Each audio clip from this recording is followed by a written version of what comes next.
Mukunda Jewelers, first ever factory outlet opening soon in Jubilee Hills.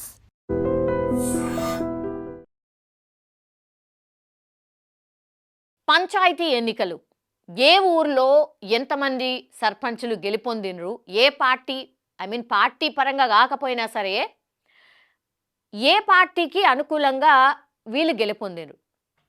Panchayat ఎన్నికలు మామూలుగా జరగట్లే. 2 ఫేజులు చూసినాం కదా, అసలు చిత్ర విచిత్రాలు అన్నీ జరిగినాయి. ఒక్క ఓటుతోని కూడా గెలిచిన అభ్యర్థులు ఉన్నారు, ఒక్క ఓటుతోని కూడా ఓడిపోయిన అభ్యర్థులు ఉన్నారు. చెరి సమానం ఓట్లు వస్తే డ్రా తీస్తే ఎవరికైతే వస్తుందో వాళ్ళు కూడా గెలిచిన వాళ్ళు ఉన్నారు. ఇట్లా చిత్ర విచిత్రాలన్నీ పంచాయతీ ఎన్నికలు జరుగుతున్నాయి, అట్లాగే జోరుగా జరుగుతున్నాయి. మామూలుగా అసెంబ్లీ ఎన్నికలకు సంబంధించిన ఓటు వేయకపోయినా పర్లేదు, కానీ గ్రామ సభల్లో జరిగే 6 గ్రామాల్లో జరిగే ఓట్లు వేసేందుకు మాత్రం చాలామంది సిటీలకు వెళ్ళి కూడా నాకు తెలిసిన వాళ్ళే చాలామంది పోయి ఓటు వేసి వచ్చిండ్రు. అట్లాగే అలా దోస్తులో చుట్టాలో ఇంకెవరన్నా ఉంటే కూడా వాళ్ళ కోసం ప్రచారం కూడా చేసి వచ్చారు. పోనీ ఉత్తగానే ఏమన్నా మా అన్న లేకపోతే మా తమ్ముడు మా దోస్తు మంచిగా చేస్తాడు ఓటేండ్రి అని ఉట్టి చెప్పడమే కాదు, పైసలు లేనిది ఓటేసే పరిస్థితి లేదు. గ్రామ ఎన్నికలైనా సరే, ఏ ఎన్నికలైనా సరే, గ్రామాల్లో జరిగే ఎన్నికలు కూడా ఇప్పుడు పైసలమయమైపోయిన సిచ్యువేషన్ అయితే కనిపిస్తున్నది. ఏమో ఈ ఎన్నికల వ్యవస్థ ఎటు పోతుందేమో కానీ సరే. ఇప్పుడు మనకు తెలంగాణలో ఎన్ని జిల్లాలు ఉన్నాయి? మొత్తంగా అయితే 33 ఉన్నాయి. కానీ గ్రామాలు అండ్ ఇవన్నిటిని చూసుకుంటే కనుక 31 జిల్లాలు ఉన్నాయి. ఇప్పటి వరకు 31 జిల్లాల్లో ఏ డిస్ట్రిక్ట్లో ఎవరెవరు గెలిచిండ్రు, ఏ పార్టీకి అనుకూలంగా ఓట్లు వేసిండ్రు, ఏ అభ్యర్థికి పట్టం కట్టిండ్రు అనేది ఓవరాల్గా చూసే ప్రయత్నం ఒకసారి చేద్దాం. మొత్తం జిల్లాల వ్యాప్తంగా కూడా ఎట్లెట్లా ఓటింగ్ జరిగింది. రేపు 3rd ఫేజ్ ఎన్నికలు ఉన్నాయి, లాస్ట్ ఎన్నికలు. ఇక 3rd ఫేజ్ ఎన్నికలలో ఎవరెవరు ఏంది అనేది కూడా నేను రేపు చెప్పే ప్రయత్నం చేస్తా. ఇప్పటి వరకు 2 ఫేజ్లు అయిపోయినాయి కాబట్టి ఎవరు ఏ డిస్ట్రిక్ట్లో ఎంత గెలుపొందిండ్రు అని చెప్పే ప్రయత్నం నేను చేయబోతున్నా. ఫస్ట్ జోగులాంబ గద్వాల జిల్లా తీసుకుందాం. పంచాయతీ ఫలితం ఎట్లా ఉంది అని అంటే పార్టీ వైజ్గా, యాక్చువల్లీ పార్టీ గుర్తు మీద పోటీ చేయకపోయినా సరే పార్టీ వైజ్గా మాత్రం ఆ పార్టీకి అనుకూలంగా ఉన్న వ్యక్తికి మాత్రం ఎంత ఏంది అనేది నేను లెక్క చెప్పే ప్రయత్నం చేస్తాను. మొత్తంగా కూడా కాంగ్రెస్ పార్టీకి అనుకూలంగా ఉన్నటువంటి వ్యక్తి ఫస్ట్ ఫేజ్లో ఎంత గెలిచిందంటే 78, బీఆర్ఎస్ 9, బీజేపీ 9, ఇతరులు ఇండిపెండెంట్లు 10. ఓవరాల్గా ఎన్ని అంటే 106. ఇక ఫేజ్ 2లో 74కు సంబంధించిన ఎన్నికలు జరిగితే కాంగ్రెస్ ఏమో 40 గెలిచింది, బీఆర్ఎస్ ఏమో 23, అట్లాగే బీజేపీ ఏమో 1, మొత్తం ఇతరులేమో 10. నాకు తెలిసి బీజేపీ కంటే ఇదే ఎక్కువ గెలిచిన సిచ్యువేషన్ అయితే కనిపిస్తోంది. ఓవరాల్గా టోటల్గా ఎంత అన్నప్పుడు టోటల్గా ఈ పంచాయతీ ఎన్నికల్లో ఎన్ని గ్రామ పంచాయతీలు అన్నప్పుడు 180, అందులో కాంగ్రెస్ సాధించింది 118, బీఆర్ఎస్ ఏమో 32, బీజేపీ ఏమో 10, ఇతరులేమో 20. ఇక ఫేజ్ 3 అంటే రేపు జరిగినటువంటి ఎన్నికల తర్వాత ఈ ఫేజ్ 3కి సంబంధించి కూడా మనకు రిజల్ట్ రాబోతున్నాయి. ఓవరాల్గా జోగులాంబ గద్వాల జిల్లాలో ఎవరు ఎన్ని సీట్లు గెలిచిండ్రు అనేది మనకు తెలిసే అవకాశం అయితే కనిపిస్తోంది. ఇక్కడ లీడ్ మనకు జోగులాంబ గద్వాల జిల్లాల 118తోని కాంగ్రెస్ పార్టీ మనకు లీడ్లో కనిపిస్తోంది. ఇది జోగులాంబ గద్వాల జిల్లాకు సంబంధించిన result. Next moving on Hanamkonda జిల్లా. హన్మకొండ జిల్లాలో చూస్తే గనక కాంగ్రెస్ పార్టీ ఎన్ని అంటే ఫేజ్ 1లో 26, బీఆర్ఎస్ 19, బీజేపీ 10, ఇతరులు 14 మనకు కనిపిస్తున్నారు. ఫేజ్ 2 చూస్తే 73 దానికి జరిగితే మొత్తంగా టోటల్ 73 ఉంటే అందులో కాంగ్రెస్ పార్టీ 39, బీఆర్ఎస్ ఏమో 22, బీజేపీ ఏమో 2, ఇతరులేమో 10. ఫేజ్ 3 రేపు రాబోతున్నాయి. టోటల్గా ఇప్పటి వరకు జరిగిన పంచాయతీ ఎన్నికలకు సంబంధించి టోటల్ ఎంత అంటే 142. అందులో ఓవరాల్గా చూస్తే కాంగ్రెస్ ఏమో 65 గెలిచింది, బీఆర్ఎస్ 41, బీజేపీ 12, ఇతరులు 24 మనకు కనిపిస్తున్నారు. ఇక్కడ పెద్దగా కాంగ్రెస్ పార్టీ వన్ సైడెడ్గా గెలిచిన సిచ్యువేషన్ ఏడా లేదు. బీఆర్ఎస్ కూడా చాలా టఫ్గా ఇచ్చింది హన్మకొండ జిల్లాలో. జగిత్యాల జిల్లాలో ఎట్లున్నాయి మనం ఒకసారి చూసే ప్రయత్నం చేద్దాం. ఫస్ట్ ప్లేస్లో 122కు గాను కాంగ్రెస్ 51, బీఆర్ఎస్ 48, బీజేపీ 16, ఇతరులు 7. ఇక ఫేజ్ 2లో 144 గాను కాంగ్రెస్ 109, బీఆర్ఎస్ 18, బీజేపీ 13, ఇతరులు 4. ఓవరాల్గా జరిగిన ఎన్ని సీట్ల కంటే 266కు కాంగ్రెస్ వన్ సైడ్ ఉంది, 160 గెలుచుకుంది. బీఆర్ఎస్ 66, బీజేపీ 29, ఇతరులు 11 సీట్లలో మనకు కనిపిస్తున్నారు జగిత్యాల జిల్లాలో. ఇక జనగామ జిల్లా విషయానికి వస్తే ఇక్కడ ఫేజ్ 1లో 110 పంచాయతీలకు ఎన్నికలు జరిగితే కాంగ్రెస్ ఏమో 76, బీఆర్ఎస్ ఏమో 25, బీజేపీ అయితే ఖాతా కూడా తెరవలే 0, ఇతరులు 9 సీట్లు గెలుపొందారు. ఇక ఫేజ్ 2లో 79కి గాను కాంగ్రెస్ 26, బీఆర్ఎస్ 38, బీజేపీ 3, ఇతరులు 12 మనకు కనిపిస్తున్నారు. ఓవరాల్గా 189 పంచాయతీలకు గాను 102 ఏమో కాంగ్రెస్ గెలుచుకుంది, చాలా లీడ్లో ఉంది. బీఆర్ఎస్ 63, బీజేపీ 3, అట్లాగే ఇతరులు 21 మాత్రమే గెలుపొందారు. సో ఓవరాల్గా సిచ్యువేషన్ జనగామ జిల్లాలో ఇది. కామారెడ్డి జిల్లా విషయానికి వస్తే కామారెడ్డిలో నిన్న ఒక ఇన్సిడెంట్ జరిగింది. అక్కడ ఎవరైతే కాంగ్రెస్ పార్టీకి సంబంధించిన అభ్యర్థి గెలుపొందినా బీఆర్ఎస్ పార్టీకి సంబంధించిన అభ్యర్థి ఓడిపోయిండు. పాపం ఆయన బాధలు ఆయన ఉన్నాడు. ఊరోళ్ళందరూ వచ్చి ఎవరైతే ఆయనకు అనుకూలంగా ఓటేసిండ్రో వాళ్ళ ఇంటి దగ్గరకు వచ్చి ఎట్లా ఓడిపోయినాం ఏంది అని డిస్కషన్ చేస్తుంటే ఈ గెలిచిన అభ్యర్థికి సంబంధించిన తమ్ముడో అన్ననో ఏకంగా ట్రాక్టర్ తీసుకొచ్చి ఎవరైతే పాపం ఓడిపోయిన సర్పంచ్ ఇల్లు ఉంటుంది కదా ఆ ఇంటి ముంగడ కూర్చున్న వాళ్ళ మీదకే ట్రాక్టర్ని తీసుకొచ్చిండు. పాపం అక్కడికక్కడ చాలామందికి గాయాలైన ఇట్లా మొత్తం చెయ్యి ఇరిగిపోయి అత్యంత దారుణమైన పరిస్థితి. ఇంత ఘోరం ఉంటుందా? కాళ్ళు చేతులు ఇరిగిపోయి అక్కడ అందరు లేడీస్ అసలు ఎంత గట్టిగా ఏడుస్తున్నారు. గింత ఘోరమా? గ్రామ పంచాయతీ ఎన్నికలల్లా గింత ఏముంటుంది అసలు? మరి ప్రాణాలు తీసేంత కోపాలు ఏముంటాయి? అది గెలిచిన అభ్యర్థి కాదు, అభ్యర్థి వాళ్ళ తమ్ముడట.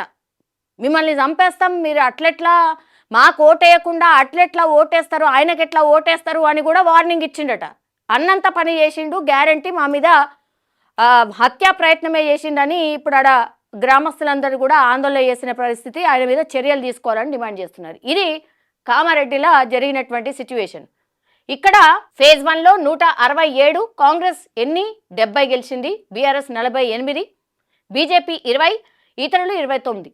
ఇక ఫేజ్ 2 విషయానికి వస్తే 197 పంచాయతీలకు కానీ కాంగ్రెస్ ఏమో 142 చాలా పెద్ద ఎత్తున గెలిచింది, బీఆర్ఎస్ ఏమో 34, బీజేపీ ఏమో 8, ఇతరులేమో 13 మాత్రమే కనిపిస్తూ ఉన్నారు. ఓవరాల్గా పెద్ద గ్రామ పంచాయతీ ఎన్నికలు జరిగినట్టు కనిపిస్తోంది. కామారెడ్డిలో 364 గాను 212 కాంగ్రెస్ గెలుచుకుంది, బీఆర్ఎస్ 82, బీజేపీ 28, అట్లాగే ఇతరులు చూస్తే 42 మనకు కనిపిస్తూ ఉన్నారు. ఇక కరీంనగర్ విషయానికి వస్తే కరీంనగర్లో ఫేజ్ 1లో 92 గాను కాంగ్రెస్ 44, బీఆర్ఎస్ 24, బీజేపీ 14, ఇతరులు 10. ఇక ఫేజ్ 2లో 113 గాను కాంగ్రెస్ 46, బీఆర్ఎస్ 44, బీజేపీ 11, ఇతరులేమో 12 మనకు కనిపిస్తూ ఉన్నారు. ఓవరాల్గా పంచాయతీలు ఎన్ని జరిగినాయంటే 205 గాను కాంగ్రెస్ 90, బీఆర్ఎస్ 68, బీజేపీ 25, ఇతరులు మనకు 22. కరీంనగర్ విషయానికి వస్తే ఇది. ఇక ఖమ్మం విషయం చూసుకుందాం. ఖమ్మంలో ఒకసారి ఫేజ్ 1లో 192 పంచాయతీలకు గాను కాంగ్రెస్ 136, 136, బీఆర్ఎస్ 33, బీజేపీ 0, ఇతరులేమో 23. ఇక ఫేజ్ 2లో 183 గాను కాంగ్రెస్ 119, బీఆర్ఎస్ 42, బీజేపీ 0, ఇతరులు 22 మనకు కనిపిస్తూ ఉన్నారు. ఓవరాల్గా ఎన్ని జరిగినాయి? 375 గాను కాంగ్రెస్ పార్టీ 255 గెలుచుకుంది, బీఆర్ఎస్ 75, బీజేపీ ఏమో ఖాతా తెరవలే, ఇతరులేమో 45 మనకు కనిపిస్తున్నారు Khammam. Next moving on Mahabubabad జిల్లా. ఒకసారి చూడండి, ఫేజ్ 1లో 155 గాను కాంగ్రెస్ 87 గెలిచింది, బీఆర్ఎస్ 49 గెలిచింది, బీజేపీ 5, ఇతరులు 14 మనకు కనిపిస్తూ ఉన్నారు. ఫేజ్ 2లో 158 గాను 115 కాంగ్రెస్ పార్టీ, బీఆర్ఎస్ ఏమో 38, బీజేపీ ఖాతా తెరవలేదు, ఇతరులేమో 5 మనకు కనిపిస్తూ ఉన్నారు. ఓవరాల్గా ఎన్నిటికి జరిగినాయి అంటే 313 గాను కాంగ్రెస్ పార్టీ 202, బీఆర్ఎస్ ఏమో 87, బీజేపీ ఏమో 5, ఇతరులు మనకు 19 సీట్లు గెలిచిన సిచ్యువేషన్ అయితే కనిపిస్తోంది. ఇక మహబూబ్ నగర్ జిల్లా విషయానికి వస్తే ఫేజ్ 1లో 139కి గాను కాంగ్రెస్ పార్టీ 66 గెలుచుకుంది, బీఆర్ఎస్ 57, బీజేపీ 4, ఇతరులు 12. ఫేజ్ 2లో 151కి గాను ఎన్ని కాంగ్రెస్ 81, బీఆర్ఎస్ 44, బీజేపీ 7, ఇతరులు మనకు 19 కనిపిస్తున్నారు. ఓవరాల్గా పంచాయతీ సీట్స్ ఎన్ని అంటే 290, అందులో కాంగ్రెస్ పార్టీ 147, బీఆర్ఎస్ 101, బీజేపీ 11, ఇతరులు 31 మనకు కనిపిస్తూ ఉన్నారు. ఇక మంచిర్యాల జిల్లా విషయానికి వస్తే మంచిర్యాల జిల్లాలో ఫేజ్ 1లో 90 సీట్లకు గాను కాంగ్రెస్ 49, బీఆర్ఎస్ 16, బీజేపీ 8, ఇతరులు 14 మనకు కనిపిస్తూ ఉన్నారు. ఫేజ్ 2లో 114 గాను 84 కాంగ్రెస్ గెలుచుకుంది, బీఆర్ఎస్ ఏమో 25, బీజేపీ 0, ఇతరులేమో 4. ఇక ఓవరాల్గా ఎన్ని అంటే 204 పంచాయతీ సీట్లకు గాను కాంగ్రెస్ 133, బీఆర్ఎస్ 41, బీజేపీ అంటే 8, ఇక మిగతా ఇతరులు వచ్చేసి 18 సీట్లు గెలుచుకున్నారు. మంచిర్యాల జిల్లా విషయానికి వస్తే మెదక్ జిల్లా టీఆర్ఎస్కి పట్టున్నటువంటి జిల్లాలు ఇవన్నీ కూడా. మెదక్ అన్నప్పుడు ఫేజ్ 1లో 160కి గాను కాంగ్రెస్ పార్టీ 109, బీఆర్ఎస్ 39, బీజేపీ 0, ఇతరులు 12 కనిపిస్తున్నారు. ఫేజ్ 2లో 149కి గాను కాంగ్రెస్ 72, బీఆర్ఎస్ 49, బీజేపీ 13, ఇతరులు 15 మనకు కనిపిస్తున్నారు. ఓవరాల్గా ఎన్నిటికి జరిగిందంటే 309 సీట్లకు గాను కాంగ్రెస్ పార్టీ 181, బీఆర్ఎస్ 88, బీజేపీ 13, ఇతరులు 27 మనకు కనిపిస్తున్నారు. మెదక్ జిల్లా విషయానికి వస్తే ములుగు జిల్లా అనగానే సీతక్క గుర్తొస్తుంది. సీతక్క జిల్లా ఫేజ్ 1 48కి గాను కాంగ్రెస్ పార్టీ 35, బీఆర్ఎస్ 12, బీజేపీ ఖాతా తెరవలే, ఇతరులు 1 కనిపిస్తున్నారు. ఫేజ్ 2లో 52 ఓవరాల్కి కాంగ్రెస్ 36, బీఆర్ఎస్ 13, బీజేపీ ఖాతా తెరవలే, ఇతరులు 3 కనిపిస్తున్నారు. టోటల్గా 100 సీట్లకు గాను 71 కాంగ్రెస్, 25 బీఆర్ఎస్, బీజేపీ 0, ఇతరులు 4 మనకు కనిపిస్తూ ఉన్నారు. ఇక నాగర్ కర్నూలు జిల్లా విషయానికి వస్తే ఫేజ్ 1లో 151 గాను కాంగ్రెస్ 92, బీఆర్ఎస్ 45, బీజేపీ 4, ఇతరులు 10 మనకు కనిపిస్తున్నారు. ఫేజ్ 2 విషయానికి వస్తే 151కి గాను కాంగ్రెస్ 81, బీఆర్ఎస్ 60, బీజేపీ 5, ఇతరులు 5. ఓవరాల్గా ఎన్నిటికంటే 302 సీట్లకు గాను కాంగ్రెస్ 173, బీఆర్ఎస్ 105, బీజేపీ 9, ఇతరులు 15 మనకు కనిపిస్తూ ఉన్నారు. ఇక నల్గొండ జిల్లా విషయానికి వస్తే కోమటిరెడ్డి బ్రదర్స్ జిల్లా, ఉత్తమ్ కుమార్ రెడ్డి జిల్లా, ఇట్లా మంత్రుల ఇలాకా అన్నమాట. ఇక్కడ ఫేజ్ 1లో 318కి గాను కాంగ్రెస్ పార్టీ 203 గెలుచుకుంది, బీఆర్ఎస్ 81, బీజేపీ 5, ఇతరులు 29 మనకు కనిపిస్తున్నారు. ఫేజ్ 2 281 సీట్లకు గాను 169 కాంగ్రెస్, బీఆర్ఎస్ 64, బీజేపీ 1, ఇతరులు 45. ఓవరాల్గా 599 సీట్లకు గాను కాంగ్రెస్ పార్టీ 372 సీట్లు గెలుచుకుంది, బీఆర్ఎస్ 149, బీజేపీ 6, ఇతరులు 74 మనకు కనిపిస్తూ ఉన్నారు. ఇది నల్గొండ జిల్లా. ఇక నారాయణపేట జిల్లాలో ఫేజ్ 1లో 67 సీట్లకు గాను కాంగ్రెస్ 51, బీఆర్ఎస్ 9, బీజేపీ 2, ఇతరులు 5. ఫేజ్ 2లో 95 సీట్లకు గాను కాంగ్రెస్ 51, బీఆర్ఎస్ 21, బీజేపీ 14, ఇతరులేమో 9 మనకు కనిపిస్తున్నారు. ఓవరాల్గా టోటల్గా 162 సీట్లుంటే అందులో 102 కాంగ్రెస్ పార్టీ, బీఆర్ఎస్ 30, బీజేపీ 16, ఇతరులు 14 మనకు కనిపిస్తూ ఉన్నారు.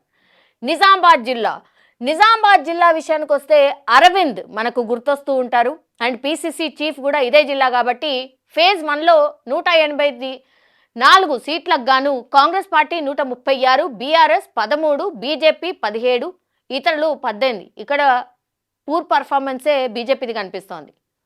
ఫేజ్ 2లో 196 గాను కాంగ్రెస్ 133, బీఆర్ఎస్ 25, అండ్ బీజేపీ 18, ఇతరులేమో 20 మనకు కనిపిస్తున్నారు. టోటల్గా 380 సీట్లకు గాను 269 కాంగ్రెస్, బీఆర్ఎస్ 38, బీజేపీ 35, ఇతరులు 38 మనకు కనిపిస్తున్నారు. ఇక నిర్మల్ ఏలేటి మహేశ్వర్ రెడ్డి మనకు తెలుసు కదా, బీజేపీకి సంబంధించి, ఇదన్నీ కూడా బీజేపీకి సంబంధించిన ఇలాకాలు. సో ఫేజ్ 1లో 136 సీట్లకు గాను కాంగ్రెస్ 60, బీఆర్ఎస్ 18, బీజేపీ 24, ఇతరులు 33. ఫేజ్ 2లో 131, ఇందులో 46 కాంగ్రెస్, 3 బీఆర్ఎస్, 53 బీజేపీ, ఇతరులు 29. టోటల్గా 267 గాను 106 కాంగ్రెస్, 21 బీఆర్ఎస్, 77 బీజేపీ, 62 ఇతరులు. 77 అంటే ఈ జిల్లాలో బీజేపీ కొంతమేర బాగానే పర్ఫార్మెన్స్ చేసినట్టు లెక్క. పెద్దపల్లి జిల్లా, ఇక్కడ మంత్రులు వివేక్ వెంకటస్వామి ఉన్నారు. ఏంటి సిచ్యువేషన్? ఫేజ్ 1లో 99 గాను కాంగ్రెస్ పార్టీ 70, బీఆర్ఎస్ 22, బీజేపీ 0, ఇతరులు 7. ఇక ఫేజ్ 2లో 73 సీట్లకు గాను 51 కాంగ్రెస్, 14 బీఆర్ఎస్, ఒకటేమో బీజేపీకి వచ్చింది, ఇతరులు 7 కనిపిస్తున్నారు. సో టోటల్గా 172 సీట్లకు గాను 121 కాంగ్రెస్ గెలిచింది, 36 బీఆర్ఎస్, 1 మాత్రమే బీజేపీ, 14 ఇతరులకు దక్కాయి. పెద్దపల్లి జిల్లా విషయానికి వస్తే రంగారెడ్డి జిల్లా, ఇక్కడ మన సిటీకి దగ్గరలో ఉంటుంది కాబట్టి ఎట్లుంది పర్ఫార్మెన్స్? ఫేజ్ 1లో 174 స్థానాలకు గాను కాంగ్రెస్ 88, బీఆర్ఎస్ 66, బీజేపీ 5, ఇతరులు 15. ఇక్కడ చూడొచ్చు, క్లియర్గా చూడొచ్చు బీఆర్ఎస్ పర్ఫార్మెన్స్ చాలా బాగుంది. ఇక ఫేజ్ 2లో 178 గాను 70 ఏమో కాంగ్రెస్, 62 ఏమో బీఆర్ఎస్, 13 ఏమో బీజేపీ, 33 ఇతరులు. టోటల్గా 352 గాను 158 కాంగ్రెస్, 128 బీఆర్ఎస్, 18 బీజేపీ, 48 ఇతరులకు మనకు కనిపిస్తోంది. సంగారెడ్డి, ఇది కూడా సిటీకి చుట్టుపక్కల ఉంటుంది. ఫేజ్ 1 136 సీట్లకు గాను కాంగ్రెస్ 82, బీఆర్ఎస్ 41, బీజేపీ 2, ఇతరులు 11 కనిపిస్తున్నారు. ఫేజ్ 2లో 243 సీట్లకు గాను 144 కాంగ్రెస్, 82 బీఆర్ఎస్, 5 బీజేపీ, 12 ఇతరులకు కనిపిస్తోంది. టోటల్గా 379 స్థానాలకు గాను 226 స్థానాలు కాంగ్రెస్ గెలుచుకుంది, 123 బీఆర్ఎస్ కనిపిస్తోంది, 7 బీజేపీ కనిపిస్తోంది, ఇతరులు 23 మనకు కనిపిస్తోంది. సిద్దిపేట జిల్లా, ఇది సిద్దిపేట అనగానే ఫస్ట్ మనకు గుర్తొచ్చేది హరీష్ రావు. నిజం చెప్పాలంటే కార్ పర్ఫార్మెన్స్ చాలా బాగుంది సిద్దిపేటలో. ఫేజ్ 1లో 163 స్థానాలకు గాను కాంగ్రెస్ 77, బీఆర్ఎస్ 60, బీజేపీ 11, ఇతరులు 15 మనకు కనిపిస్తున్నారు. ఫేజ్ 2లో 182 స్థానాలకు గాను 32 మాత్రమే కాంగ్రెస్, 111 బీఆర్ఎస్, 14 బీజేపీ, 25 ఇతరులు. 345 టోటల్గా ఉంటే స్థానాలు 109 కాంగ్రెస్కి, 171 ఇక్కడ బీఆర్ఎస్కి, 25 బీజేపీకి, 40 ఇతరులకు. ఇక్కడ క్లియర్ కట్గా కారు వైపే జనం ఉన్నారు అని స్పష్టంగా అర్థమవుతోంది. సిరిసిల్ల జిల్లా, ఇది కేటీఆర్ జిల్లా. ఫేజ్ 1 85 సీట్లకు గాను కాంగ్రెస్ 39, బీఆర్ఎస్ 28, బీజేపీ 7, ఇతరులు 11. ఫేజ్ 2లో 88 గాను 38 కాంగ్రెస్, 32 బీఆర్ఎస్, 5 బీజేపీ, 13 ఇతరులు. టోటల్గా 173 స్థానాలకు గాను 77 కాంగ్రెస్, 60 బీఆర్ఎస్, 12 బీజేపీ, 24 ఇతరులకు వచ్చినట్టు కనిపిస్తోంది. ఇక్కడ కూడా ఓకే, బట్ డామినేటింగ్ అని లేదు. సిద్దిపేటను దీన్ని కంపారిజన్ చేస్తే యాక్చువల్లీ సిద్దిపేట చాలా మంచి పర్ఫార్మెన్స్ ఇచ్చినట్టు లెక్క. సిరిసిల్లలో కాంగ్రెసే పైచేయి మనకు కనిపిస్తోంది. ఇక సూర్యాపేట జిల్లా, ఇది జగదీశ్వర్ రెడ్డి జిల్లా, బీఆర్ఎస్కి సంబంధించిన ఎమ్మెల్యే జగదీశ్వర్ రెడ్డి. ఇక్కడ ఫేజ్ 1లో 159 స్థానాలకు గాను కాంగ్రెస్ 92, బీఆర్ఎస్ 55, బీజేపీ 3, ఇతరులు 9. ఫేజ్ 2లో 181 స్థానాలకు గాను 107 కాంగ్రెస్, 44 బీఆర్ఎస్, 2 బీజేపీ, 28 ఇతరులు.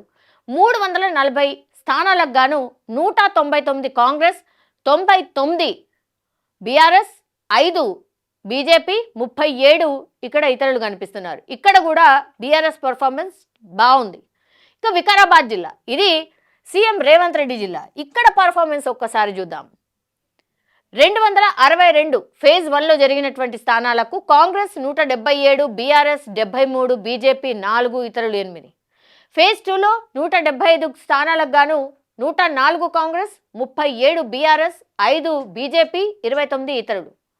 432 స్థానాలకు గాను 281 కాంగ్రెస్, 110 బీఆర్ఎస్, 9 బీజేపీ, 37 ఇతరులు కనిపిస్తున్నారు. సో కాంగ్రెస్ చాలా బాగా పర్ఫార్మెన్స్ చేసింది వికారాబాద్ జిల్లాలో. వనపర్తి జిల్లా, ఇక్కడ ఫేజ్ 1లో 87 స్థానాలకు గాను కాంగ్రెస్ 48, బీఆర్ఎస్ 32, బీజేపీ 3, ఇతరులు 4 మనకు కనిపిస్తున్నారు. ఫేజ్ 2లో 94 స్థానాలకు గాను 56 కాంగ్రెస్, 27 బీఆర్ఎస్, 2 బీజేపీ, ఇతరులు 9.